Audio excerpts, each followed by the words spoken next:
Good morning class. तो आज हमारा जो चैप्टर है चैप्टर 3 वसन भाग 1 का आपका अध्याय कौन सा है? 3 में आपके अध्याय का नाम क्या है? नादान दोस्त का मतलब क्या होता है? बोले दोस्त बोला जैसे किसी के पास एक मिनट, किसी ने कहा है ये नादान है, ठीक है। अब आप में से एक लोग कह रहे हैं कि ये बोले हैं, ठीक है। और बोले वाले और मैम जिसके पास किसी चीज की समझ ना हो। मैम जो अपने किसी बात की समझ ना हो, मैम जो अपने मन से सोचता है। किसी बात की समझ ना हो, ठीक है। जिसके मन में कई सारे सवाल उठते हो। हाँ, ये नहीं होगा।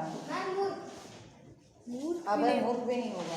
मैम क्योंकि मैम वो सोच के कुछ कर बेवकूफ का मूर्ख होता है ना। मैम जो अपने मन से नादान का मतलब ये सही आंसर सबसे बेस्ट ये है कि भोले भाले।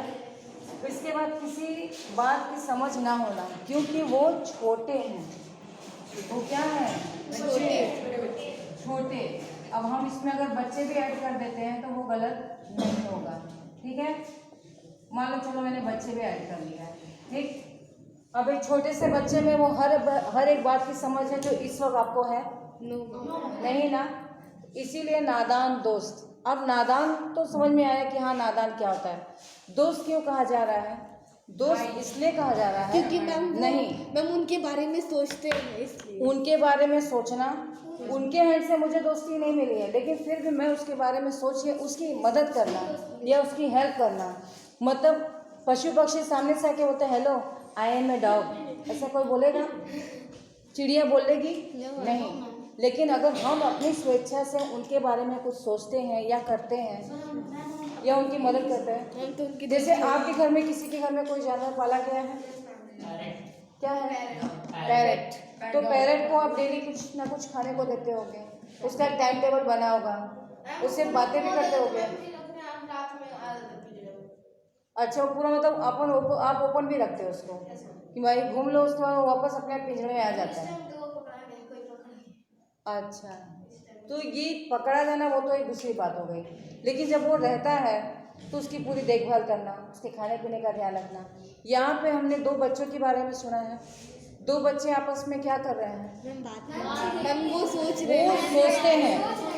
छज्जा जो होता है, जैसे आपने लेसन में पढ़ा है छज्जा, छज्जे का जो एक तात्पर्य होता है बच्चों, जैसे आप उसको बारजा के हिसाब से भी अपने घर में बोलते होंगे। घर के एक तख्त पर जैसे अब ये है, इसके ऊपर मुझे कुछ रखना है तो मैं उसको बोलने के लहजे में क्या बोलूँगी? मैम हाँ, ये बर्जे पे रख दो या फिर इसे उतार दो। ऐसे ही हमारे घर के बाहर जो खिड़कियाँ लगी होती हैं, खिड़की के बाहर इतना पोर्शन हम और छोड़ते हैं। हम क्यों रखते हैं उसे?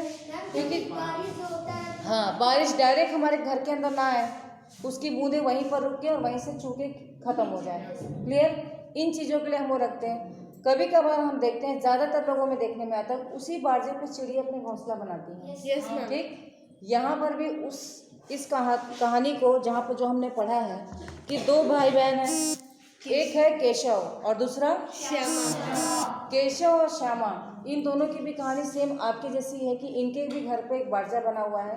वो आए दिन देख रहे हैं कि 2 चिड़िया हैं जो आती हैं जाती हैं, आती हैं जाती हैं। तो वो समझ नहीं पाते कि ये लोग कर क्या रहे हैं। वो लोग सोचते हैं और जब सोच के नज़दीक उसके जाके देखते हैं तो उन्हें समझ में आता है कि अरे यहाँ तो कोई अंडा रखा हुआ है। अब जब अंडे को देखते हैं, जैसा कि हम सभी जानते हैं कि अंडे को जैसे पोसा जाता है, पोसने का मतलब उसे गर्मी दी जाती है। अब गर्मी के लिए या तो उसे ढक दिया जाता है, लेकिन चिड़िया जैसे होती है, चिड़िया के पास एक एक तिनके चुन कर ला के ढकना मुश्किल होता है ना बच्चों। एक एक तिनका वो लाएगी, फिर घेरदार उसको बनाएगी। घेरदार में नीचे तो अंडा है लेकिन ऊपर से भी ढकने के लिए उसको घेरदार बनाते हैं, और घेरदार अभी इस ठंडी में वो लोग बनाएंगे। जहाँ पे जो घोंसले होंगे वहाँ पे अगर आप देखोगे तो वहाँ पे ऐसे घेरदार चीज़ें बनाई जाती हैं। वो बनाने के तरीके हैं, लेकिन उन चीज़ों को वक्त लगता है, समय लगता है। अब यहाँ पे उन्हें सुबह जाना भी है, दाना चुगना है, अपने लिए लाना है, फिर कुछ उन लोग इकट्ठा भी करके रखते हैं, मतलब जिसका स्टॉक हम कहते हैं। हमने लास्ट के लेसन में भी पढ़ा हुआ है।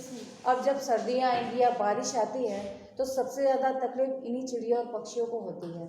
क्योंकि जब जैसे अब कोई राशन की दुकान है तो वहाँ देखो साफ़ सफाई होती है, दाने सब सड़क पर फेंके जाते हैं।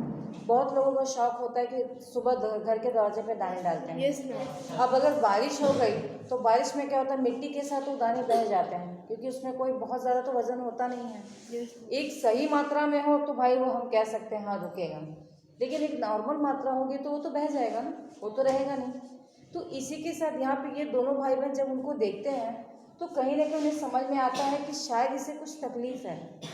तो वो जाकर ऊपर देखते हैं। दोनों भाई बहन जब अंडे को देख लेते हैं, अंडे को देखने के बाद उन्हें ये लगता है कि अरे ये तो बेचारा बहुत तकलीफ में है, इसके मम्मी पापा भी नहीं हैं। लेकिन जब दोबारा दूसरे दिन वो लोग थोड़ा डरते हैं, क्योंकि अंडे को छूने से ऐसा माना जाता है कि अंडे को अगर छू दिया जाए, वो हर एक चीज़ की एक टाइम लिमिट होती है। जो चिड़िया या पक्षी होते हैं उनका 21 दिन, 31, 41, हर एक पशु पक्षी का अलग अलग होता है। इतने समय तक उस अंडे को छुआ नहीं जाता है। मैम इंसान छूने से क्या होता है, नहीं इंसानी जो स्पर्श होता है ना हमारे हाथों का, जो हमारे हाथ स्पर्श करते हैं, बैक्टीरिया बैक्टीरिया होता है, या ऐसा माना जाता है कि हमारे हाथ का जो स्पर्श है वो चिड़िया के अंडों के लिए घातक होता है। यस, वो खतरनाक होता है। कभी कभार ऐसा भी हो सकता है कि वो अंडा उसके अंदर ही मर जाए। इसका सीधा जीता जागता एग्जाम्पल है जब हम मुर्गी फार्म में देखते हैं। मुर्गी फार्म में आपने देखा होगा कि जहाँ मुर्गों को रखा गया है वहाँ शटर नुमा ऐसे बना होता है, कुछ देखो ऐसे पाइप सी बनी होती है ऐसे करके, और इसी में से वो पूरे अंडे क्या होते हैं यहाँ इकट्ठा होते जाते हैं। हमने देखा है ना। फिर वो जैसे ही अंडा देती है वो कहीं पे भी खड़ी होगी, वो गिरते गिरते यहाँ पे आके वो सारे अंडे यहाँ इकट्ठे होते जाते हैं। अब यहाँ से तो मुर्गी निकाल नहीं सकती। हाँ, जब अगर उसे समय मिल जाता है कि वो अंडा उसके ऊपर वो बैठ जाए, बैठने पे क्या होता है फिर उसमें जान आ जाती है। तब वो मुर्गे का चूजा जो छोटे छोटे बच्चे उसके होते हैं वो निकल जाते हैं। लेकिन अक्सर हम देखते हैं कि ऐसा होता नहीं। मुर्गी फार्म हमने खोला किस लिए है, अंडे आते हैं तो फिर वही अंडे बाज़ारों में बिकते हैं, सही है। लेकिन अगर उसको वो एक भी अंडा अगर पा जाती है मुर्गा यहाँ और उसको सेक देता है, वो ऐसे उसको ढक देता है अपने पंख से, उसके जो पंख होते हैं आप देखे होंगे मुर्गे काफ़ी बड़े बड़े होते हैं और उनका जो पंख होता है वो बहुत एकदम घना होता है। अगर हम जैसे कोई छोटे से बच्चा हो तो वो भी छुप जाए, उसमें पता ही ना चले। तो ये चीज़ें होती है। कई बार हमने देखा हुआ है, राह चलते बारिश हो रही थी तो मुझे लगा कि शायद उसका अपना बच्चा है, लेकिन जब उसने पंख ऐसे खोले तो उसमें वो चूहे के छोटे बच्चे होते हैं ना, एकदम जैसे गिरे होते हैं जिसमें जान नहीं होती है, एकदम तुरंत के पैदा हुए रहते हैं, वो उसने बांध के लटकाए थे कि वो भीगे नहीं, उसकी मदद कर रहा था शायद वो। और एक नहीं थे, 2-3 थे, ऐसे करके ऐसे ऐसे करके उन लोगों को ऐसे ऐसे कर रहा था कि वो डरे नहीं। फिर कहाँ गायब हुआ पता नहीं चला। लेकिन वो पंख इतने घने होते हैं कि अगर उसमें वो अपने बच्चों को रखता है तो वो गर्म हो जाते हैं। और गर्मी ये 1 दिन 2 दिन की नहीं होती है, मुर्गों में 21 से 22 दिन की गर्मी दी जाती है। उसके बाद वो चूजा जो होता है वो अपने आप फूट जाता है और अंडे से बाहर आ जाता है। और जब वो होते हैं जान तब उसमें आ जाती है। जैसे वो अपनी माँ को पाएगा, माँ के संरक्षण में जाएगा तो गर्मी मिलेगी, गर्मी मिलने से वो अंडा में जान आ जाती है और जान आने के बाद फिर वो अंदर बनने लगता है उनको ज़्यादा समय नहीं लगता है, पूरा बन जाता है। 21 दिन में पूरा अंडा तैयार हो जाता है। फिर कभी भी अकस्मात हो खुद से फूटता है और बाहर आ जाता है। सब वो फूटने की भी आवाज़ आती है, वो ठोकते रहते हैं तो हमें लगेगा कि कोई कुछ ठोक रहा है क्या, लेकिन जब आप गौर करोगे तो अंडे ही फोड़ता रहता है। जब उसको जान आ जाती है तो वो चोंच से फोड़ना चालू कर देगा, भाई अब मुझे बाहर आना है, अब मैं अंदर नहीं रहूँगा। तो ये सारी चीज़ें हम देखते हैं। जैसे हमारे लिए होता है कि एक माँ अपने बच्चे को 9 मंथ तक पेट में रखती है और फिर वो बच्चा आता है, उसकी देखभाल कैसी होती है। 9 मंथ तक अपने मम्मी के पास रहता है ना, मम्मी को उसके खाने पीने की सारी एक्टिविटीज़ उसके आने से पहले पता लग जाती है कि इसे क्या पसंद है और क्या नहीं पसंद है, होता है। ठीक ऐसे ही इन पशु पक्षियों का भी होता है। तो यहाँ पे केशव और कौन था, श्यामा, ये दोनों लोग क्या कर रहे हैं, दोनों लोग किसी न किसी हिसाब से उनकी मदद करना चाहते हैं। अब एक दिन वो आते तो देखते कि हाँ चिड़िया और उसके दोनों लोग रहते हैं और अंडा वहीं बगल में रहता है। अब दोनों सोचते हैं कि क्या किया जाए, कैसे इनकी मदद की जाए। मदद करने के हिसाब से वो लोग क्या करते हैं कि कुछ एक जिसमें दिया जलता है। अब केशव क्या करता है, उस दिए को अच्छे से धुल देता है, धुल के पूरा साफ करके साफ पानी ला के उसी चिड़िया की जगह पे रखता है जहाँ पे वो रहती है। ठीक, कटोरी में जिससे तेल अब ये क्यों कर रहा है वो भी मुझे बताना, मैं थोड़ी देर में पूछूंगी। पहले वो उसको मिट्टी के दिए को साफ किया, वहाँ पानी रखा। इसके बाद के केशव सिस्टर का नाम क्या है? श्यामा क्या करती है, चावल के दाने ले आती है, वो चावल के दानों को वहाँ रख देती है और वो छींटती नहीं, उसको ऐसे इकट्ठा करके रखती है। चिड़िया को जब कोई चीज़ इकट्ठी होगी, जैसे देखो अब ये दाने, ये क्या है दाने। अब ये दाने समझ में आएंगे या ऐसे आएंगे? बताओ ज्यादा कौन सा दिख रहा है? ये ज्यादा दिख रहा है ना। चिड़ियों में क्या होता है, जब चिड़िया अपने जो भंडार होते हैं उसके भंडार में अगर वो इन चीज़ों की संख्या एक जगह पर ज़्यादा पाती है तो फिर उसे ये तसल्ली हो जाती है कि अभी से कुछ दिन तक अपने अंडे को छोड़कर जाना नहीं पड़ेगा। और कहीं ना कहीं ये चीज़ श्यामा और केशव जानते थे, इस नाते से उन्होंने उस चिड़िया के दानों को वहाँ पर इकट्ठा करके रखा, जिससे कि उनका वो दाना इकट्ठा रहे। तो वो देखेंगे ना कि मेरे पास तो दाने बहुत सारे हैं, तो मुझे इसकी ज़रूरत नहीं कि मैं उनको ये कर दूँ, कि मुझे छींटने की क्या ज़रूरत है। छींटते हम वहाँ हैं जहाँ पर कई पशु पक्षी हो, जहाँ पर एक नियम बना हो, वो सुबह आते हों और सारे दाने चुग जाते हैं। जैसा कि मैंने आपको बताया है, हमारे घर के सामने पूरा एकदम खुला हुआ है, तो वहाँ पे दूर से कौवे लोग, बकरियाँ भी, सब लोग आती हैं। हम जैसे छीटेंगे वो सब में भीड़ हो जाती है पूरा। कौन दूर रखते हैं कि उनके वो अपना झगड़ा न करें। हाँ, झगड़ा नहीं, लेकिन ऐसा होता नहीं, झगड़ा फिर भी हो जाता है। कौवे आएंगे, वो अपने दाने लिए लेके उड़ गए। बकरी आएगी तो वो एक ही जगह पे जब तक सारे खा नहीं जाते तब तक उसकी मुंडी हिलती रहती है, वो पूरा एकदम साफ कर देती है। तो फिर इसलिए अब हमने क्या किया, रोटी के टुकड़े किए, उसके कई सारे टुकड़े करके छोटे छोटे करके और उनको ऐसे बिखरा देते हैं, तो कौवे रोटी लेके उड़ जाते हैं और दाने फिर बकरियों के काम आ जाते हैं। तो ये मेरी ट्रिक है कि मैं उनको हैंडल कर रही हूँ, लेकिन वो क्योंकि वो डेली आते हैं उनको आदत हो गई है। बट यहाँ पे श्यामा और केशव ने ये चीज़ की कि उसको इकट्ठा जब वहाँ रख दिया तो चिड़िया ने जब देखा है तो उसे ये तसल्ली हो गई है कि हाँ, मुझे अब ये जो दाने हैं, इस दाने से मैं बहुत दिन तक आराम से रह लूँगी, मुझे अपने अंडे को छोड़ के जाना नहीं पड़ेगा। फिर इसके बाद अब उनकी धूप से मदद कैसे हो, छज्जा तो बाहर है, अभी जब तेज़ धूप होगी तो इन्हें धूप लगेगी, ये कैसे रहेंगे। बड़ी देर तक दिमाग लगाते हैं, बड़ा सोचते हैं कि क्या करें क्या करें क्या करें।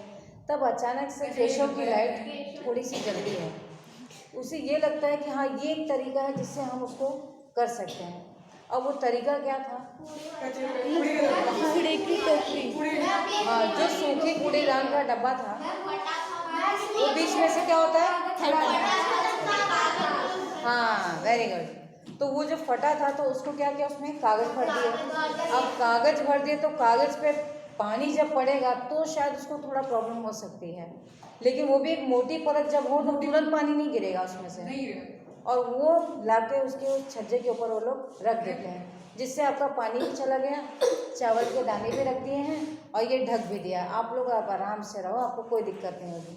केशव और किसने, श्यामा ने इन चीज़ों को सब कुछ करके उनकी, हमने पहले पैराग्राफ में ये देखा है बच्चों कि पहले पैराग्राफ में हमने ये जान लिया है कि कैसे केशव और श्यामा ने उस छोटे से चिड़िए की मदद की है।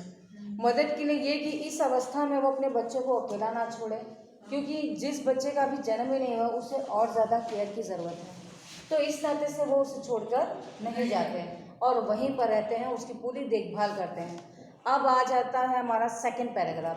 अब सेकंड पैराग्राफ में आप लोग देख लीजिए कि गर्मी के दिन थे, बाबूजी दफ्तर गए हुए थे, अम्मा दोनों बच्चों को कमरे में सुलाकर खुद सो गई जाती है, ठीक है, लेकिन बच्चों की आंखों में आवाज़ नींद कहाँ आएगी।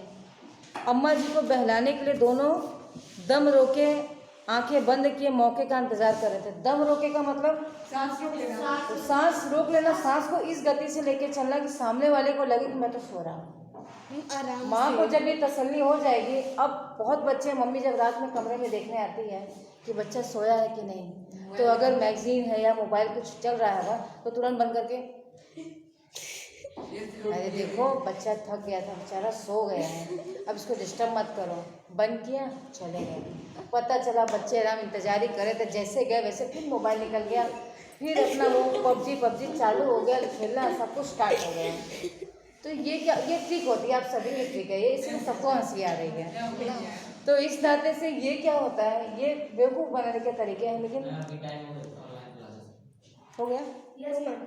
ओके। दफ्तर मतलब ऑफिस होता है। नहीं तो कोई बात नहीं, आज का हमारा पहला पैराग्राफ तो एटलीस्ट क्लियर हो गया है। अब हमारा सेकेंड वाला स्टार्ट करेंगे, तो अभी के लिए पार्ट 1 में आप ये लोग देख लीजिएगा, ठीक है। Thank you.